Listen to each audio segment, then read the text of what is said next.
আসসালামু আলাইকুম গাইস। আজকে আমি আরেকটা নতুন রেসিপি নিয়ে উপস্থিত হলাম আপনাদের মাঝে। সেটা হচ্ছে আচার। এই আচারটা কিসের জানেন? সেটা হচ্ছে আমড়ার খোসা। আমড়ার ভিতরে খাবো আর খোসাটা আচার করব। এটাই তো ভালো নিয়ম। আমি এখানে 1 কেজি আমড়ার খোসা নিয়ে নিয়েছি।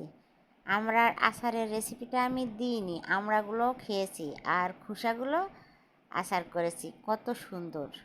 আমের আটিও খাবো, খোসাও খাবো, টাকা উসুল। আমি এই যে প্রথমেই 1 মুঠ রসুন কুচি নিয়ে নিয়েছি। এখানে আদা কুচি আছে, দারুচিনি আছে 2টা, 2 টুকরা তেজপাতা আছে, আর 3 টুকরা এলাচ আছে, আর আছে শুকনা মরিচ, মানে কুচি করা, বীজ ফেলে দেওয়া। আমি কিন্তু ভুলে গেছি, আমড়াটা কিন্তু একটু খোসা একটু বাদিয়ে ছিলে নিয়েছিলাম, নিয়ে এটা